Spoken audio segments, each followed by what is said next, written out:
हाँ, पाठ 6 फागुन में सावन। हम सभी सावन की सुंदरता को जानते हैं। सावन में पानी बरसता है, धरती में हरियाली छा जाती है, पेड़ पौधे हरे भरे दिखाई पड़ने लगते हैं। तो सावन के महीने में हमारा वातावरण मनमोहक हो जाता है। प्रस्तुत कविता में कवि उन भावनाओं को दर्शाता है जो फागुन जैसे महीने में अचानक बारिश के आ जाने से उत्पन्न होती है। देखिए कविता, इसका अर्थ बता रहा हूँ। आज कहाँ से फिर आ पहुँचा फागुन में सावन, सुबह उड़ी थी धूल, शाम को घिराए बादल, बासंती रातों में बरसा किन आँखों का जल। देखिए, आज कहाँ से फिर आ पहुँचा। कभी कह रहा कि आज कहाँ से आ पहुँचा फागुन के महीने में, सावन का महीना कहाँ से आ गया। सुबह तो धूल उड़ रही थी, काफ़ी धूल दूसरी थी, धूल उड़ रही थी, और शाम को अचानक बादल घिर आए। तो मौसम का कोई ठिकाना नहीं है। ये ईश्वरीय होता, कब पानी बरस जाए, कब धूल उड़ जाए, कब भूकंप आ जाए, कुछ खुशी आ जाए, दुख, सब ईश्वरीय प्रकृति के कारण होता ही सब। बासंती रातों में बरसा किन आँखों का जल। और बासंती, बसंत की ऋतु में रात में अचानक जल जो है बरस गया। किन आँखों का जल, कैसा पानी बरा देख करके प्रसन्नचित हो रहे हैं। पतझड़ की नंगी डालों में पुलक उठा यौवन। पतझड़ के मौसम में पेड़ों के डाल के जो पत्तियां होती झड़ जाती हैं, वो पेड़ जो होते हैं नए नए पत्तियां लेते हैं।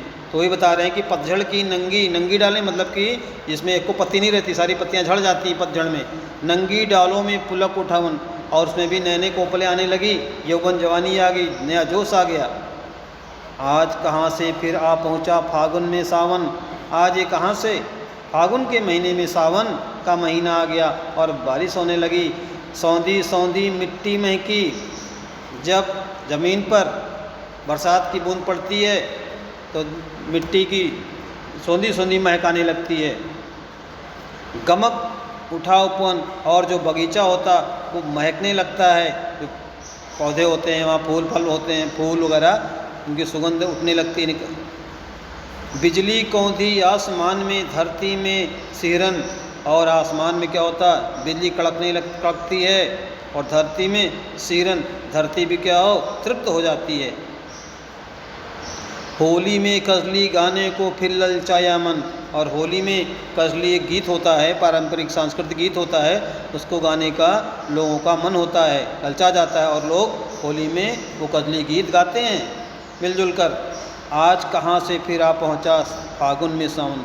आज कहाँ से फागुन के महीने में सावन की झड़ी लग गई, यानी पानी बरसने लगा।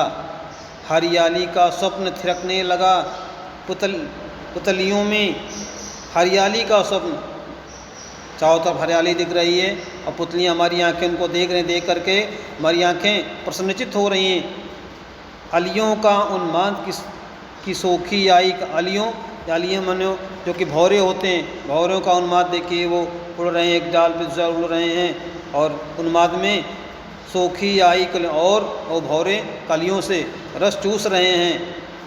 तपन बिना क्या मूल्य तुम्हारा, तपन बिना क्या मूल्य तुम्हारा, जीवन धन रस धन। तपन के बिना तुम्हारा मूल्य क्या है। जब गर्मी पड़ती और तड़प होती है, ज़मीन में लोग तड़पते हैं, गर्मी में परेशान होते हैं, तब उसके बाद बारिश होती, तब तुम्हारी जो है औकात, यानी कि तुम्हारा मूल्य, बरसात का मूल्य समझ में आता है कि बारिश का कितना महत्व है। जीवन धन रस धन, ये जीवन का रस है, धन का रस है। मतलब बरसात जब होती है तो मानव को पता चल जाता है गर्मियों में कि जब वो कितना तृप्त हो जाता है, कितना आराम सुकून महसूस करता है जब बारिश होती है गर्मियों में के बाद।